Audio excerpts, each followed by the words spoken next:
Bismillahirrahmanirrahim. Esselamu aleykum əziz ərəb dili öyrədənlər. Bugün sizinlə ərəb dilində tədrisə dair bir neçə metodik nümunəni bölüşmək istəyirəm. Önümüzdə balaca bir mətn var. O mətn üzərində bir neçə icraatı tətbiq edəcəyik. Baxaq onlar hansılardır?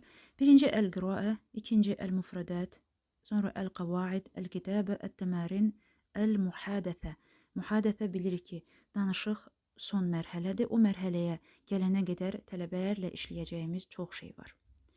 Birinci əl-qiraə. Hər hansı bir mətn üzərində iş görərkən ən birinci biz onu oxumalıyıq. Mətnimiz hərəkəli mətindir. Ona görə də tələbə qrammatika və sözləri bilmədən də bu mətni oxuya bilməlidir. Oxuyaq. Zara Əhməd hədiqətəl həyəvan. Hədiqətəl həyəvan vəsiətun. Fiyhə həyəvanatun kəthirə. نمور أسود زرافات شاهد أحمد قردا صغيرا يلعب أمام البركة أعطاه موزة لذيذة فرح القرد وأكلها. Mətn tələbələr arasında oxuyuruq və onları bir-bir oxumağa sövq edirik.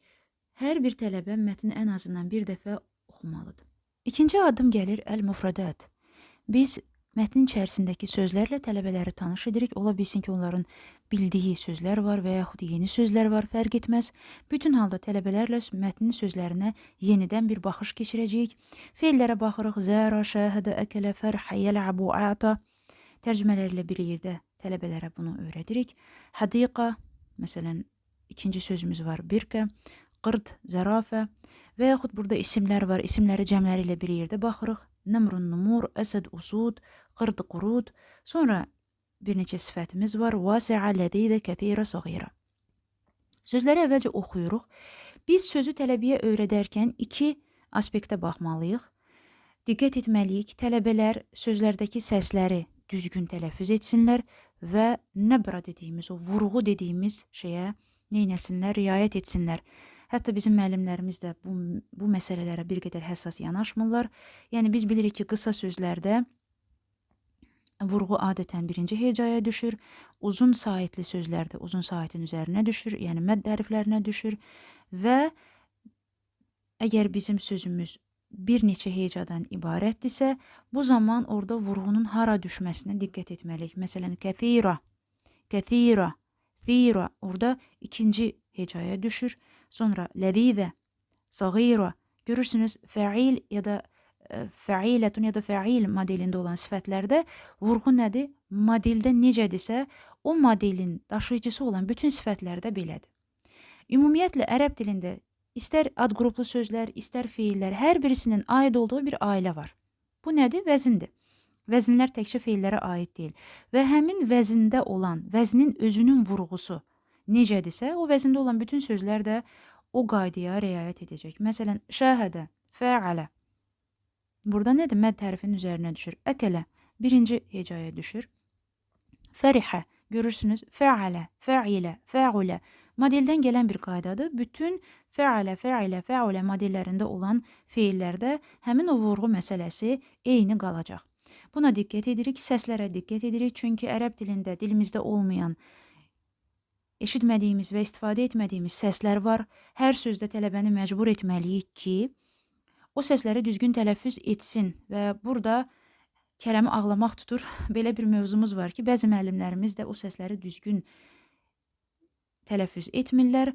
Burada artıq onların tələbələrə öyrədə biləcəyi bir şey yoxdur. Çünki özləri də o yanlış tələffüzü məqbul hesab edirlər. Bu qətiyyən olmaz. Üçüncü məsələ, üçüncü mövzu, mətn üzərində işləyəcəyimiz üçüncü mövzu əl-qavaid, yəni qaydalar. Biz nə edirik? Mətn içərisindəki qrammatik qaydaları tələbələrə xatırladırıq. Ya da bilmirlərsə onu öyrədirik. Bu zaman biz bir neçə qrammatik qaydanı mən yazmışam. Gəlin biz ona baxaq. Əl-idafə, nəət mənğud, əl-cümlə fi'liyə ya da əl-əf'al. Məsələn, hadiqatul həyəvan idafədir. Həyəvanat kəthirə burada nət mənğuddur. Nətlə mənğud arasında hansı əlaqə var, rabitə var? Burada nəətimiz mənğuta hansı aspektlərdən tabidir? Bunu xatırladırıq tələbələrimizə. Sonra əl-cümlə fi'liyə var.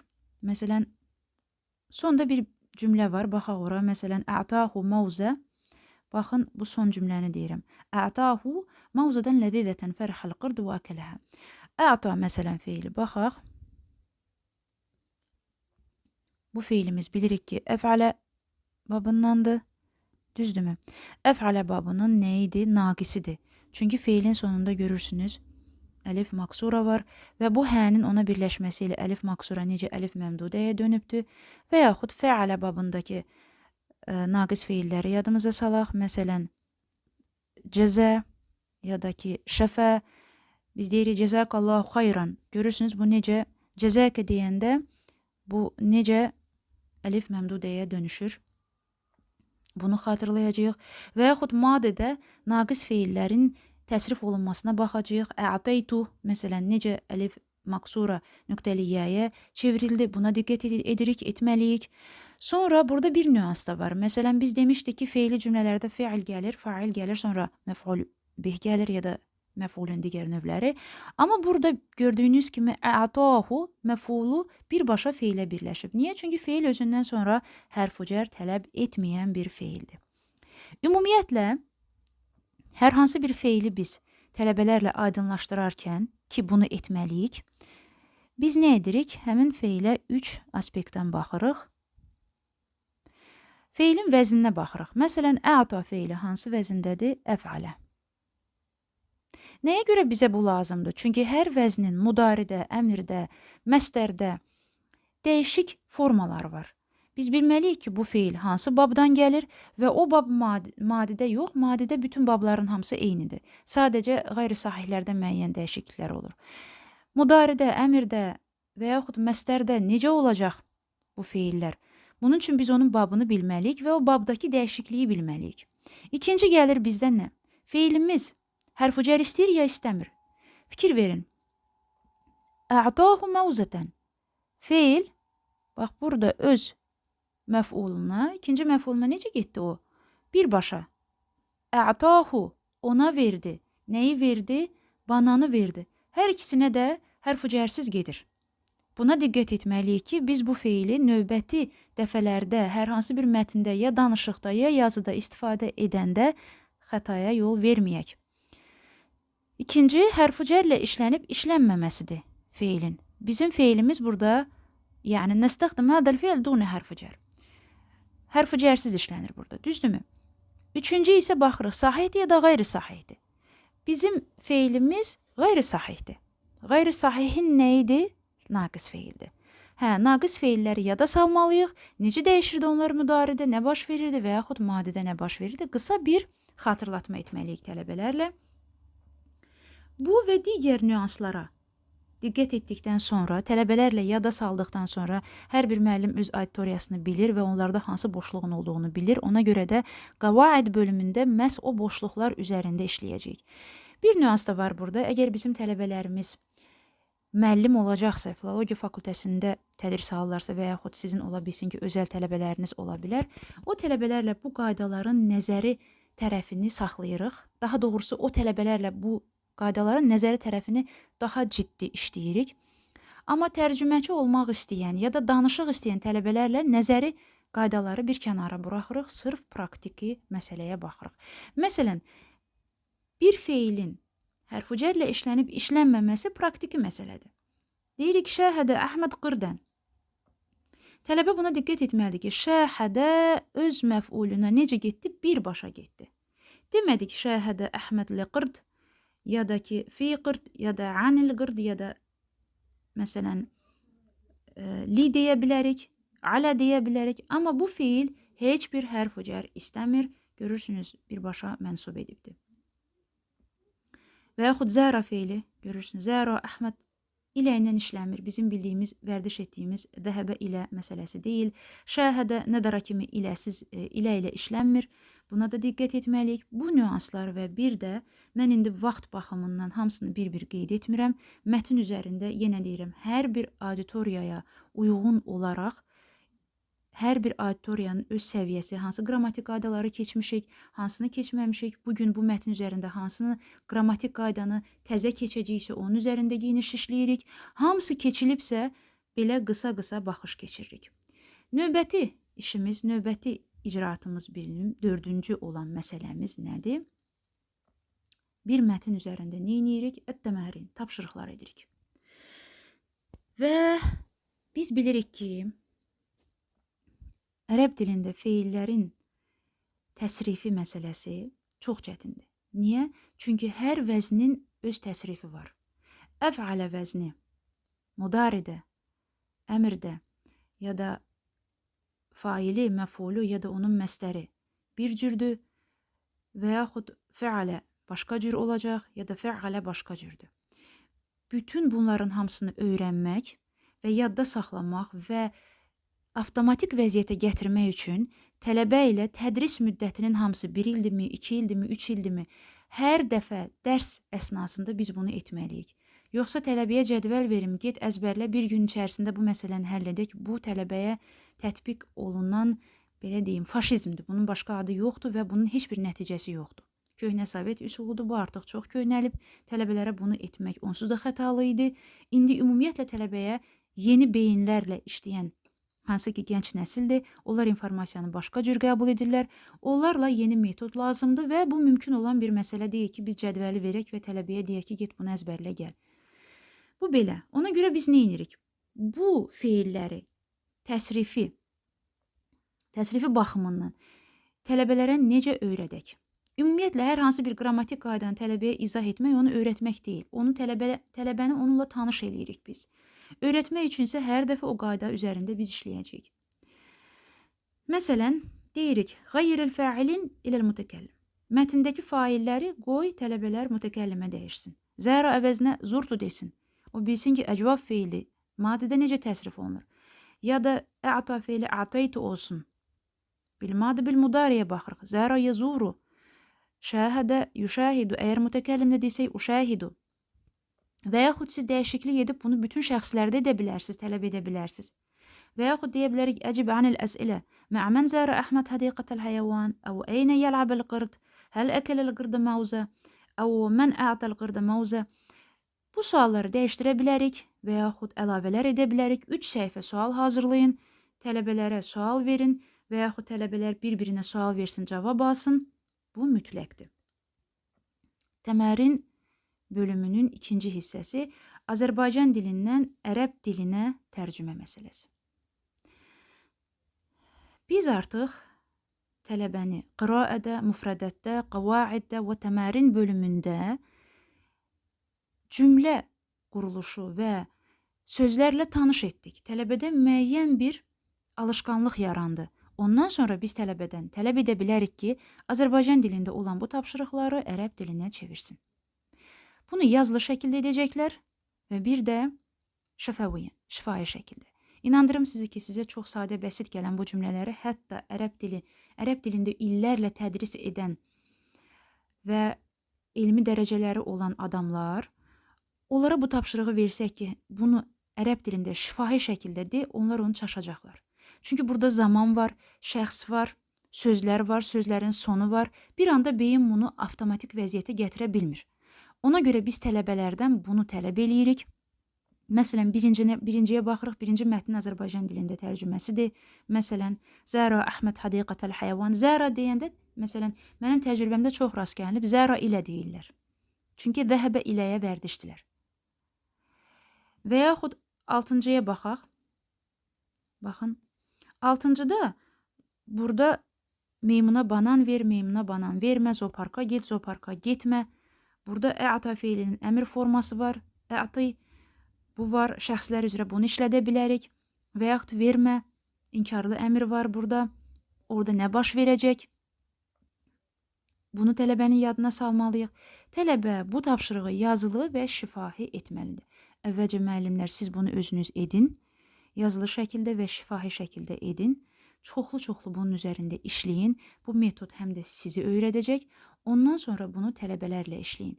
Və bu dərsi tələbələrlə keçəndən sonra sizin tələbələri qoyaq bir kənara, hətta sizdə nə qədər inkişaf olacaq, onun şahidi olacaqsınız. Və tələbələr artıq 1 illik sizinlə deyək ki, dərsdən sonra və yaxud 6 aylıq bu tipli dərslərdən sonra tələbələrdə artıq ərəb dilində danışmaq, Azərbaycan dilindən ərəbə tərcümə, nə bilim, qrammatik qayda olsun və s. olsun. Bu barədə bir qorxuları olmayacaq. Onlar müəyyən bariyeri aşmış olacaqlar. Və sonda bizə nə gəlir? Əl-Kitəbə. Əl-Kitəbə nədir? Ümumiyyətlə, hər hansı bir dildə, məsələn, ingilis dilində writing deyəndə bizim ağlımıza nə gəlir? Mövzular barəsində esselər yazmaq. Düşündüyümüzü yazıya köçürə bilmə qabiliyyəti. Amma ərəb dilində bir də özünə məxsus bir şey var. Ərəb dilində tələbələrə ərəbcə yazmağın, bəzi klaviaturada yazmağın bəzi qaydalarını öyrətmək lazımdır. Məsələn, ən azından onlar bilməlidirlər ki, vav hərfi, məsələn, görürsünüz, vav əkələylə bir yerdə yazılıb. Vavla və mənasını verən vavla, va əkələhə. Görürsünüz, bitişik yazılıb. Çünki belə yazılmalıdır. Klaviaturada yazanda vavla söz arasında məsafə olmur. Virgül necə qoyulur və Azərbaycan dilində olan klaviatura, hansı ki, ingilis dilindədir ya da rus dilindədir, o klaviaturalar ki var, bizim bildiyimiz ənənəvi ingilis dili klaviaturalar ki var, orada ərəb hərfləri harda yerləşir, tələbələr ona vərdiş etməlidir.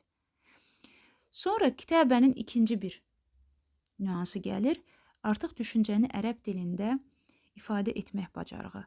Məsələn, deyə bilərsiniz ki, zoopark haqqında kiçik bir esse yazın.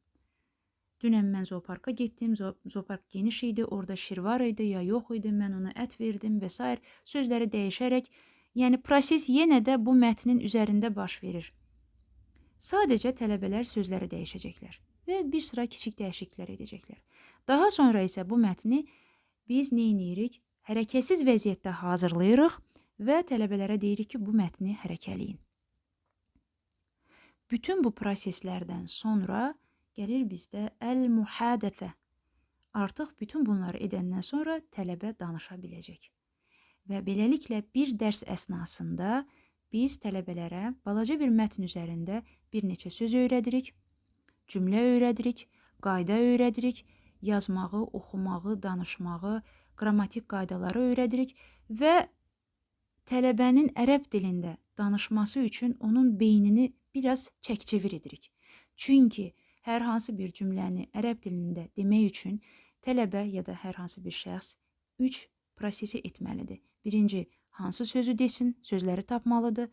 O sözləri hansı sıralanma ilə desin və sözlərin sonunu necə desin. Bu üçünü həmən toparlayıb və sürətli şəkildə cümləni ərəb dilinə tərcümə etmək mümkün deyil. Ona görə də biz tələbənin beynini buna hazırlamalıyıq. Mən indi çox qısa vəziyyətdə ötəri bir məlumat verdim. Bütün bu bölmələr haqqında gələcək dərslərimizdə inşallah ayrı-ayrı təfsilatlı məlumatlar verəcəm. İstəmirəm video uzun olsun və başqa metodik vasitələr ki var, hansı ki mən bunu istifadə edirəm və deyim ki, bu metodik vasitələr üçün harasa müraciət etmək lazım deyil. Siz özünüzdən də improvizasiyalar edə bilərsiniz, müxtəlif şeylər əlavə edə bilərsiniz və dəyişdirə bilərsiniz. Amma ənənəvi üsulla sözləri oxuyaq və evə tapşırıq verək və yaxud evdə tərcümə edək və yaxud həftədə bir dəfə danışıq dərsi, bu absurd məsələdir. Tələbəyə 5 gün qrammatika keçək, bugün danışıq dərsini edək, absurd məsələdir. Birincisi, müəllim auditoriyada ərəb dilində danışmalıdır. Mən, məsələn, ərəb dilində əlifba tədrisini 1, 2, 3, 4 hissədə qoymuşam bura, bu kanala. Amma orada fikir verirsinizsə təfsilatsızdır və çox sürətlidir. Nəyə görə? Çünki mən onu onlayn tələbələrimə göndərirəm və ondan sonra onlarla fərdi işləyirəm.